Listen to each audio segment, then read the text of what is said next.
Kita bertemu kembali dalam kuliah daring mata kuliah dasar-dasar ilmu tanah. Kita masuk ke pertemuan ketujuh, yaitu sifat kimia tanah. Apabila di pertemuan ke-6 ada dua sifat kimia tanah yang sudah kita bahas, yaitu mineral dan koloid. Pada pertemuan ketujuh ini kita akan membahas mengenai unsur hara tanah, kemudian kemasaman tanah, kemudian pengapuran. Jadi kita masuk ke sifat kimia selanjutnya adalah unsur hara tanah. Unsur hara atau makanan yang diperlukan agar tanaman dapat menghasilkan produksi yang optimum. Itu merupakan definisi dari unsur hara tanah.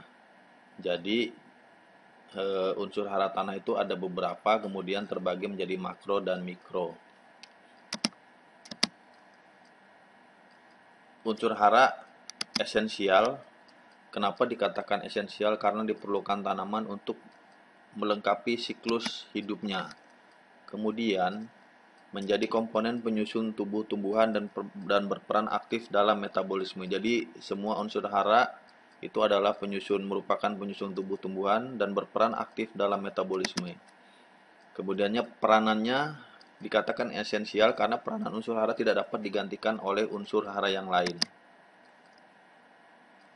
Unsur hara esensial yang diperlukan tanaman ada 16,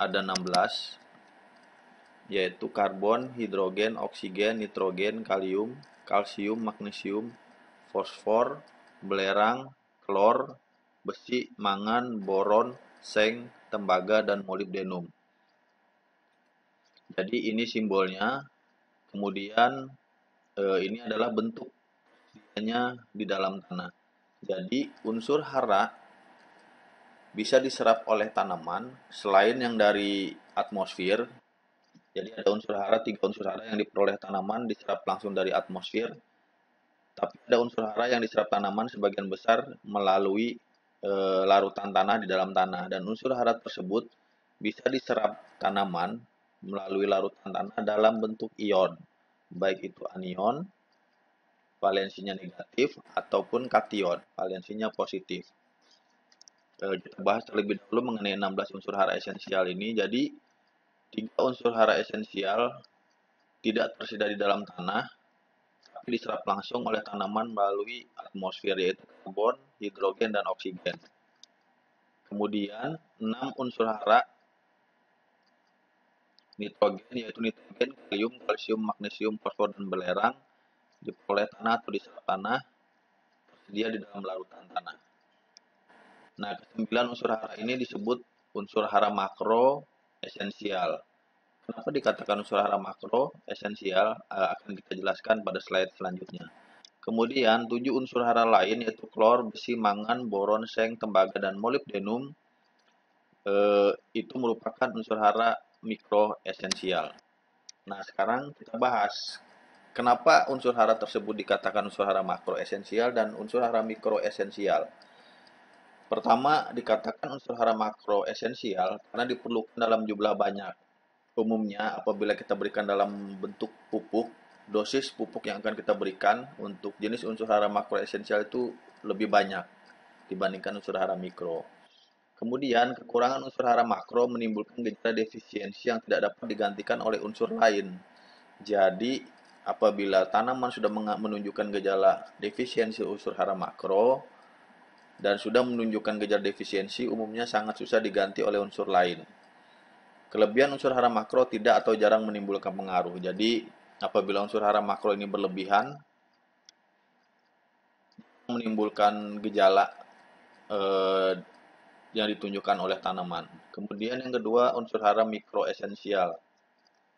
Kenapa dikatakan unsur hara mikro esensial? Karena pertama, diperlukan dalam jumlah sedikit saja. Jadi, unsur hara mikro esensialnya diperlukan biasanya atau umumnya apabila kita aplikasi dalam bentuk pupuk, dosisnya hanya kecil atau sedikit.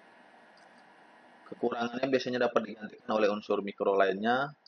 Kemudian apabila unsur hara mikro ini jumlahnya berlebihan akan menjadi racun bagi tanaman. Jadi kalau misalnya saya analogikan, unsur hara mikro ini seperti garam pada masakan. Kalau tidak ada unsur hara mikro, masakan atau tidak ada garam, masakan akan tidak nikmat. Tetapi kalau misalnya garamnya berlebihan, masakan itu akan menjadi tidak nikmat. Jadi kurang lebih seperti analoginya unsur hara mikro bagi tanaman. Kemudian, jadi jangan lupa unsur hara mikro ada 16, ya, unsur hara ada 16, unsur hara esensial. 9 itu adalah unsur hara makro esensial, di mana 3, karbon, hidrogen, dan oksigen, diserap tanaman langsung dari atmosfer. Jadi 9 unsur hara makro, 3 diserap tanaman langsung dari atmosfer, kemudian 6 diserap tanaman melalui tanah dalam larutan tanah. Kemudian 7 unsur hara mikro. Lanjutkan ke sifat kimia tanah selanjutnya, yaitu reaksi tanah atau pH tanah. Mungkin kita sudah sering mendengar istilah pH tanah. Jadi pH tanah adalah ukuran kemasaman aktif atau konsentrasi ion H+ dalam larutan tanah. Jadi pH tanah adalah ukuran kemasaman aktif atau konsentrasi ion H+ dalam larutan tanah. Min pH sama dengan log 1 per konsentrasi ion H+ ya dalam mol per liter. Jadi konsentrasi ion H+ mol per liter apabila 0,01 mol per liter, pH-nya 3, kemudian 0,001 pH-nya 4, 0,0001 pH-nya 5, 0,00001 atau 1 kali 10 pangkat min 5 pH-nya 6, kemudian 1 kali 10 pangkat min 6 pH-nya 7. Jadi 1 unit perubahan pH berarti 10 kali perubahan dalam konsentrasi ion H+. pH tanah. Jadi pH tanah sama dengan min log H+ atau pH sama dengan log 1 per H+, di mana P adalah logaritma negatif, ya, P adalah logaritma negatif dan H adalah konsentrasi H+ dalam gram per liter. Definisi ini berasal dari H+ ya dikali OH- sama dengan 10 pangkat min 14 atau logaritma negatif pH, ya ini logaritma negatif pH, dan POH sama dengan 14. Sebagian besar jenis tanah memiliki pH antara 5 dan 8. Jadi sebagian besar tanah itu memiliki pH antara 5 dan 8. Jadi air di dalam tanah berupa H+ dan O-, ya, 2H+ dan O2-, kemudian bisa menjadi ion, kation H+ dan anion O-, O2-, kemudian bisa menjadi ketika bereaksi 2H+ plus O2- bereaksi menjadi H2O. Jadi pH sama dengan min log H+, ya, konsentrasi H+. Jadi apabila H+ dan OH- setimbang, ya, jumlahnya di dalam tanah, pH tanah tersebut netral. Apabila H+ dominan dibandingkan OH-, tanah tersebut asam, pH-nya 6 ke bawah. Kemudian apabila ion OH- yang lebih dominan dibanding H+, pH tanah tersebut 8 atau alkalin ke atas. Reaksi tanah yang paling penting adalah masam, netral, dan alkalin. Hal ini didasarkan pada jumlah ion H dan OH lebih banyak daripada ion H disebut alkalin. Untuk menyeragamkan pengertian, sifat reaksi tersebut dinilai berdasarkan konsentrasi H dan dinyatakan dengan pH. Dengan kata lain, pH tanah adalah min log H tanah. Suatu tanah disebut masam bila pH-nya kurang dari 7, netral bila sama dengan 7, dan basa bisa lebih dari 7. Bila konsentrasi ion H bertambah, ya, jika konsentrasi di dalam tanah, ion H di dalam tanah bertambah, maka pH akan turun. Sebaliknya, bila konsentrasi ion OH yang bertambah, maka pH naik.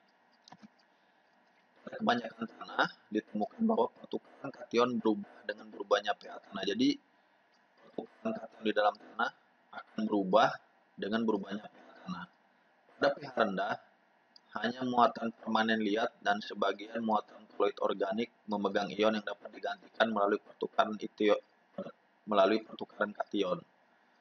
Jadi dengan demikian ketika relatif rendah. Jadi pada pH rendah, ketika relatif rendah. Hal ini disebabkan oleh kebanyakan tempat pertukaran kation fluid organik dan beberapa fraksi liat H dan mungkin hidroksi Al terikat kuat sehingga sukar untuk dipertukarkan. Jadi bagian kisaran pH tanah mineral dan istilah yang lazim dipakai untuk mengatakan reaksi tanah. Jadi terdiri dari sangat masam, ya, asam, kemudian sedang, kemudian netral, kemudian sedang mengarah ke basa, sangat basa.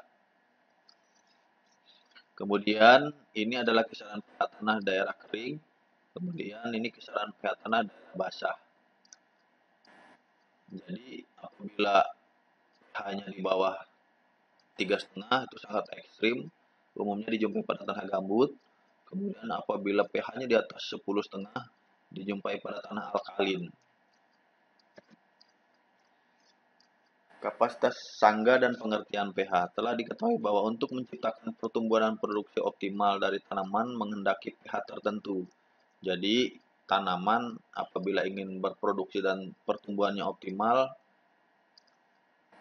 memerlukan kondisi pH tertentu.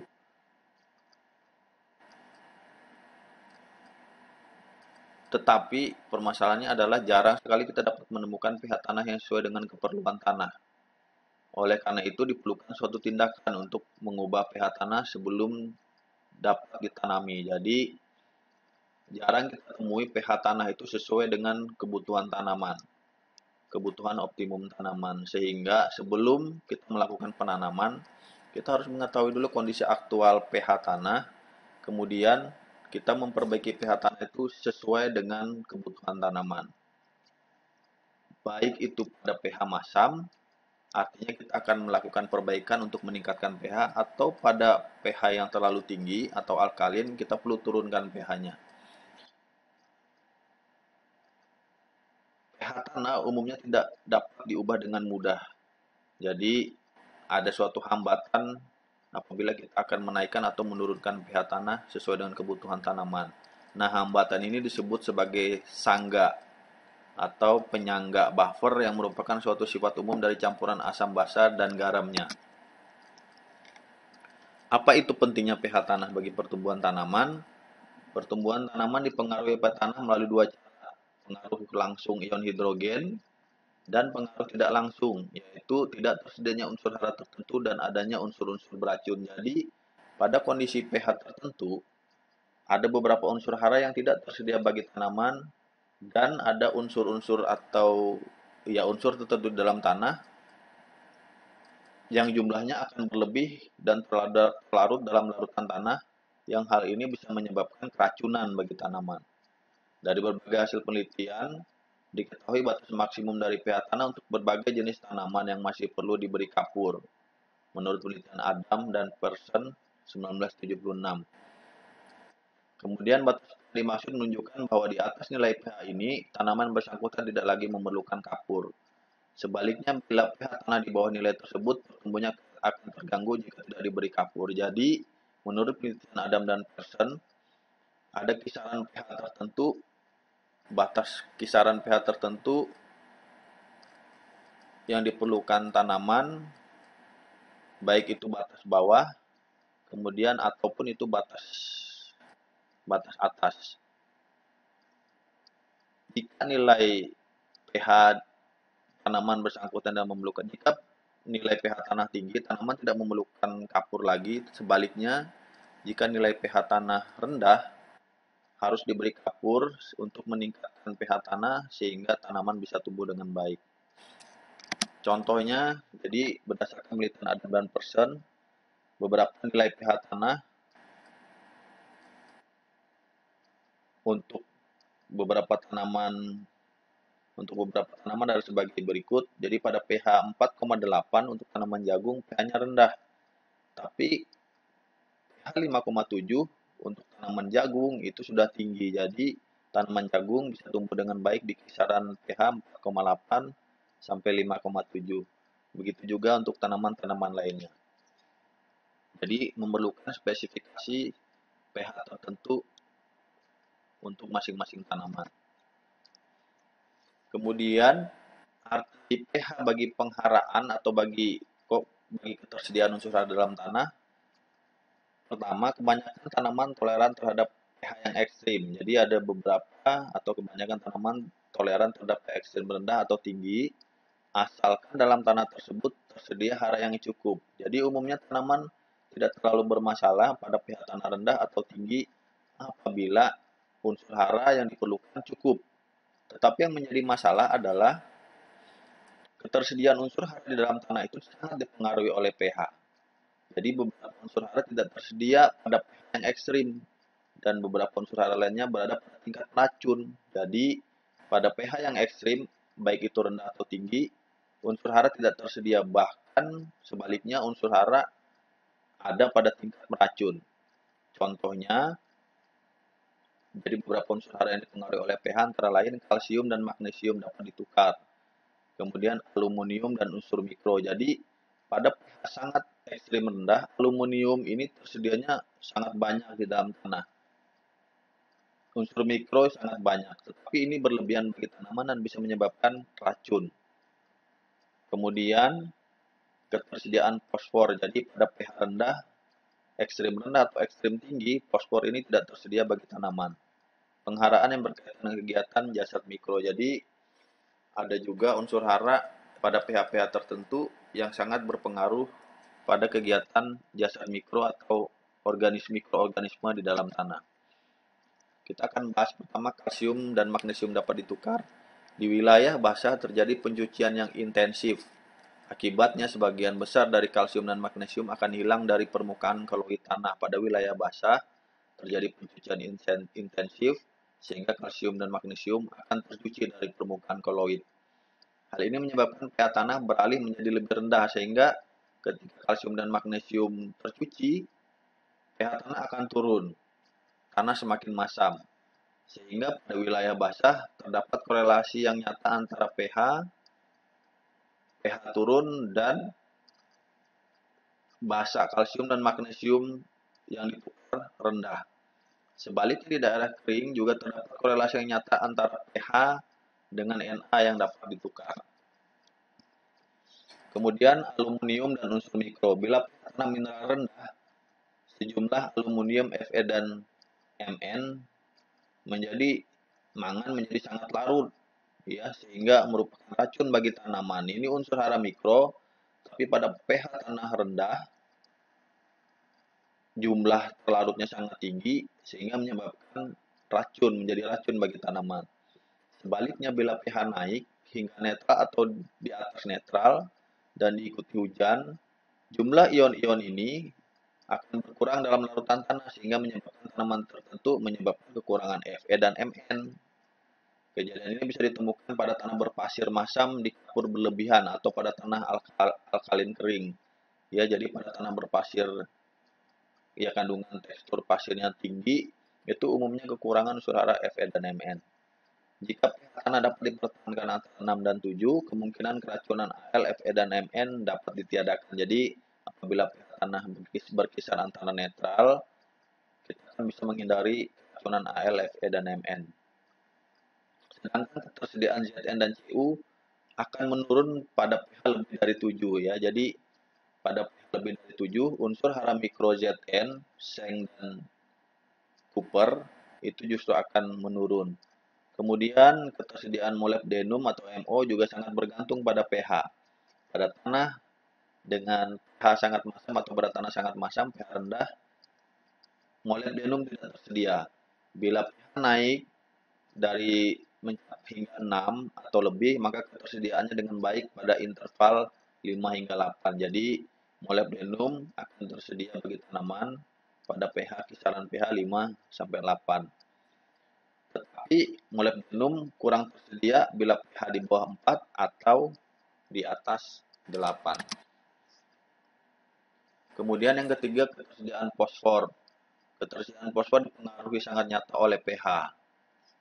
Bentuk ion P dalam tanah juga bergantung pada pH larutan. Pada pH agak tinggi, ion HPO42- dominan. Bila pH tanah turun, ion H2PO4- dan HPO4 akan dijumpai bersamaan. Makin masam reaksi tanah, ion H2PO4- lah yang dominan. Jadi, pada pH agak tinggi atau basah, ion HPO42- itu yang dominan. Kemudian pada reaksi tanah masam, ion H2PO4- yang dominan. Jadi kedua bentuk fosfat ini bisa diserap tanaman. Pada pH rendah, ion akan mudah bersenyawa dengan Al, Fe, atau Mn membentuk senyawa yang tidak larut. Jadi pada pH rendah, O- ini akan diikat oleh Al, Fe, atau Mn sehingga membentuk senyawa tidak dalam bentuk ion dan tidak tersedia bagi tanaman. Demikian juga pada pH tinggi, ion yang larut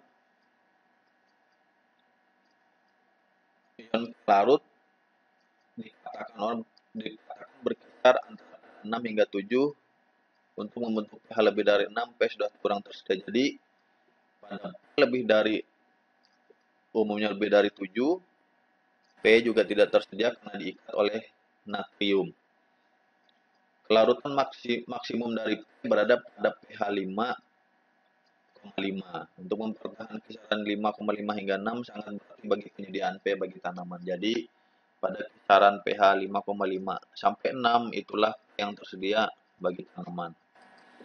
Kemudian yang keempat, kegiatan jasad mikro. Dari berbagai penelitian, kegiatan jasad mikro dipengaruhi oleh pH larutan. Hal ini mungkin akibat ion H+ atau akibat pengharaan yang baru saja dijelaskan. Jadi aktivitas jasad mikro bisa dipengaruhi oleh tingginya ion H+ atau unsur hara yang tidak tersedia bagi mikro, karena sebagian besar jasad mikro juga memerlukan unsur hara untuk aktivitasnya. Ketersediaan N banyak diharapkan dari proses nitrifikasi nitrogen, yang dibantu P, fosfor, atau S, sulfur,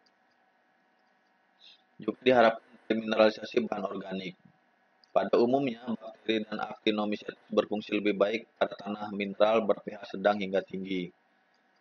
Kegiatan aktivitas bakteri dan actinomycetes akan berkurang bila pH sedang hingga rendah. Jadi, apabila pH kurang dari 5,5, kegiatan mikroorganisme akan semakin berkurang. Pada pH rendah, jamur dominan, sedangkan pada pH tinggi, jamur bersaing dengan bakteri dan actinomycetes. Nitrifikasi dan fikasi N berlangsung cepat pada tanah mineral ber-pH lebih dari 5,5. Akan tetapi pelapukan aminisasi atau amonifikasi masih berjalan pada pH agak rendah karena sebagian jamur dapat membantu reaksi tersebut. Ya, kemudian kita lanjutkan, itu tadi tentang pH tanah atau kemasaman tanah. Kemudian kita lanjutkan ke sifat berikutnya adalah tanah masam dan pengapuran. Jadi tanah yang bisa diklasifikasikan sebagai tanah masam adalah tanah dengan pH kurang dari 6. Tanah ini merupakan tanah yang telah mengalami pencucian berat akibat pengaruh iklim, hujan ya yang intensif dan telah lanjut.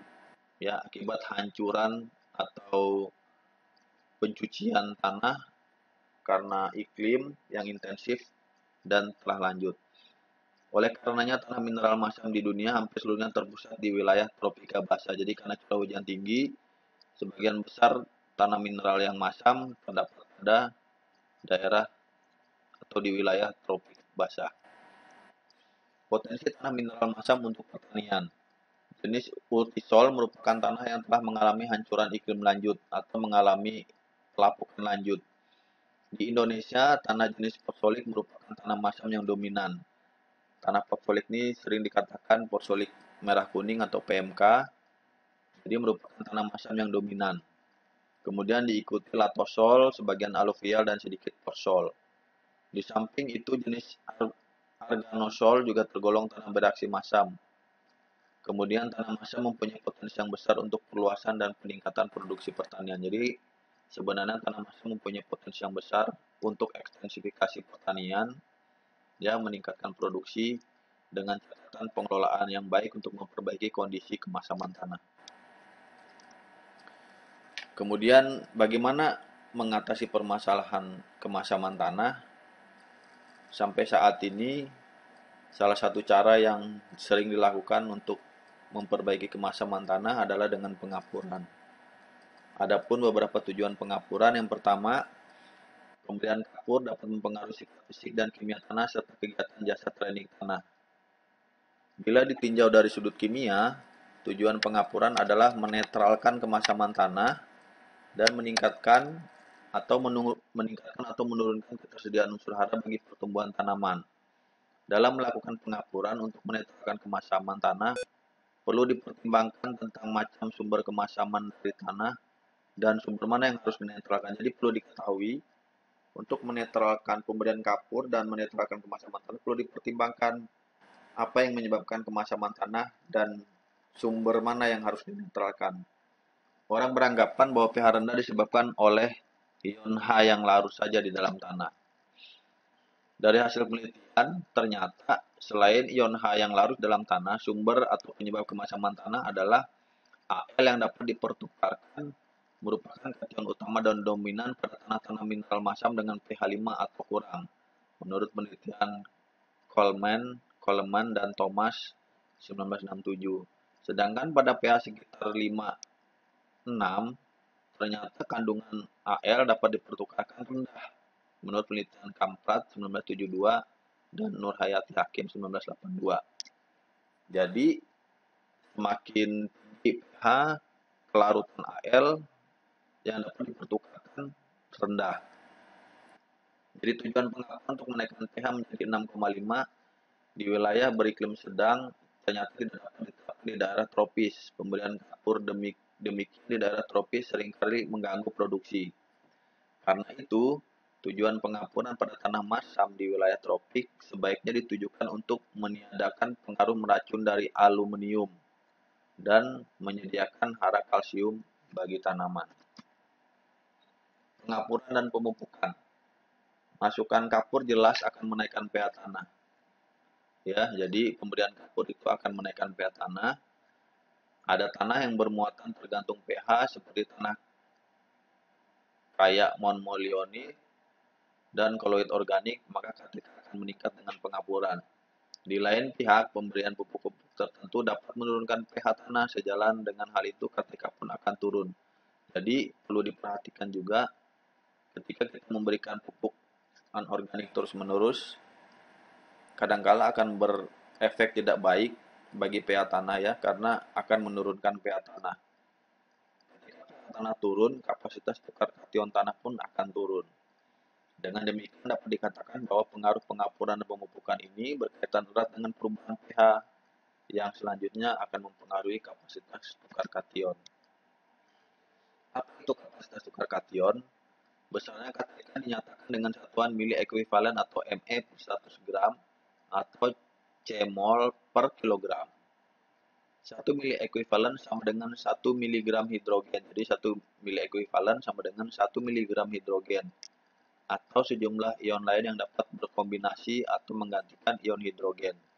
Bila satu tanah mempunyai KTK 1 mili ekuivalen tiap 100 gram, jadi ketika tanah memiliki 1 mili ekuivalen per 100 gram, berarti tanah tersebut dapat menyerap 1 mg per 100 gram H. Jumlah ini sama dengan 10 ppm. Jadi 1 mili ekuivalen per 100 gram KTK tanah artinya tanah tersebut bisa menyerap ion hidrogen sebanyak 1 ppm. 1 mg per 100 gram atau 10 ppm. Jadi apabila kita asumsikan bobot tanah 1 hektar adalah 2 kali 10 pangkat 6 kg, maka tanah ini menyerap ion H sebanyak 20 kg per hektar. Bagaimana kalau kita menghitung terhadap kation lain? Kita ambil contoh ion Ca2+ sebagai contoh. unsur Ca2+ mempunyai bobot atom ya 40, sedangkan H+ bobot atomnya 1. Jadi tiap ion Ca2+ mempunyai 2 muatan karena valensinya 2+ dan ekuivalen dengan 2 ion H+. Jadi 1 ion Ca itu ekuivalen dengan 2 ion H+, karena H+ karena 1 jadi perlu 2 ion H+, sedangkan Ca-nya karena 2 hanya 1 saja. Dengan demikian, untuk menggantikan 1 mg H, untuk menggantikan 1 mg ion H, diperlukan 40/2 atau 20 mg Ca. Jadi, bila satu tanah sanggup menyerap 400 mg kalsium per 1 gram, maka tanah tersebut adalah 400/20 atau 20 mili ekuivalen per 100 gram. Jadi proses pertukarannya sebagai berikut. Jadi ion Ca2+ ya dalam koloid tanah, kemudian ini dalam larutan tanah akan dipertukarkan. Jadi 2 ion H+ akan diikat dalam koloid, kemudian ion Ca2+-nya tersedia dalam larutan tanah. Jadi H+ menggantikan Ca2+ dijerat oleh koloid tanah. Ya. Jadi misalnya ini fase padatan tanah mengikat ion kalsium, kemudian ini terlarut. Selanjutnya kalsium dalam padatan tanah akan digantikan oleh ion hidrogen sehingga kalsiumnya yang terlarut. Jadi XAD sama dengan kation X terjerap. Jerapan atau adsorption adalah pengikatan ion baik itu Ca2+, Mg2+ atau K+ pada permukaan koloid liat atau humus. Jadi kation terjerap pada tanah daerah kering ya. Kation basah Ca2+, Mg2+, K+ dan Na+. Dan tanah daerah humid atau kation asam ya Ca2+, Mg2+, H+ dan Al3+. Sedangkan kekuatan jerapannya adalah Al3+ lebih besar dari Ca2+. Ca2+ sama dengan Mg2+ lebih besar dari K+ ya, karena valensinya 1. Jadi yang paling kuat jerapannya adalah Al3+. Jadi ini adalah kapasitas tukar kation atau KTK. Jadi ini adalah koloid tanah yang umumnya bermuatan negatif. Kemudian kation bermuatan positif akan dijerap oleh koloid tanah sebagian, kemudian sebagian yang terlarut akan dipertukarkan. Jadi misalnya satu ion Ca2+ akan digantikan oleh 2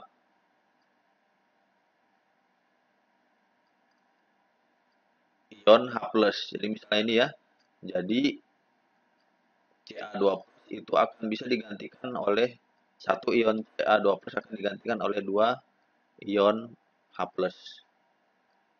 Jadi begitu sebaliknya. Jadi ini adalah kompleks jerapan koloid tanah yang bisa dipertukarkan dengan ion yang ada dalam larutan tanah. Adapun kapasitas tukar tanah, mineral dan humus. Jadi mineral kaolinit tipe 11 itu kapasitas tukar kationnya 30 sampai 150 mili ekuivalen per 100 gram atau cmol per kilogram. Jadi kaolinit memiliki kapasitas yang rendah dibandingkan mineral lain karena seperti yang dijelaskan sebelumnya, kaolinit adalah mineral yang sudah mengalami pencucian lanjut sehingga kation-kationnya sudah semakin berkurang, sangat sedikit. Kemudian hidroksida besi dan aluminium memiliki KTK 30 sampai 50, sedangkan humus memiliki KTK 2000 sampai 45000, sehingga tanah yang memiliki kandungan humus tinggi itu memiliki kapasitas tukar kation juga tinggi. Mengapa KTK penting? Kation dilepaskan selama proses mineralisasi. Kemudian kation dapat dipertukarkan, misalnya K itu berkaitan dengan aplikasi pupuk. KCl dapat melepaskan kation lain ke larutan tanah. Penyangga atau buffer hara. Jadi KTK itu sebagai penyangga hara, mengurangi kehilangan hara akibat pencucian. Jadi unsur hara tidak gampang hilang atau gampang tercuci karena diikat oleh koloid tanah apabila KTK tanah tinggi. Kemudian KTK tanah juga merupakan indikasi kapasitas tanah menahan hara. Jadi semakin tinggi KTK tanah pada tanah mineral, kapasitas tanah menahan hara juga semakin tinggi, sehingga sedikit unsur hara yang tercuci. Kemudian KTK juga menentukan berapa banyak atau sering tidaknya diperlukan pengapuran. Kemudian KTK juga akan menentukan bagaimana cara aplikasi pupuk untuk tanam. Untuk tanaman apakah dengan cara dibenamkan atau disebarkan. Kemudian hal juga yang penting pada tanah masam dan pengapuran adalah kejenuhan basa. Terdapat dua kelompok kation dalam kompleks jerapan koloid. Ya, jadi kation asam H+ dan Al3+ dan kation basa Ca2+, Mg2+, K+ dan natrium atau Na+. Kejenuhan basa adalah perbandingan antara kation basa dengan jumlah semua kation asam dan basa dalam kompleks jerapan koloid. Jadi, yang dimaksud dengan kejenuhan basa adalah jumlah dari seluruh kation basa dibagi total kation, baik itu kation asam dan kation basa dikali 100%.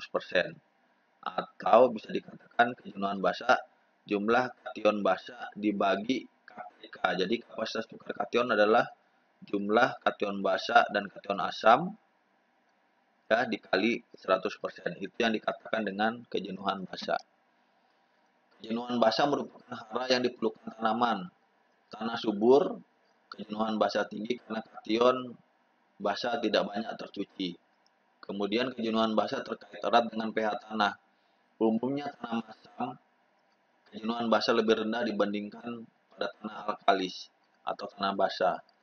Pada tanah dengan kejenuhan basa rendah, kompleks jerapan tadi koloid tanah banyak diisi oleh kation asam, Al3+ dan H+ asam, terutama Al3+ yang merupakan racun bagi tanaman, sehingga pada kasus tanah masam di Indonesia ya banyak tanaman atau Al3+ menjadi racun bagi tanaman. Demikian penjelasan atau materi sifat kimia tanah yang meliputi unsur hara, kemasaman tanah, kemudian tanah masam, dan pengapuran.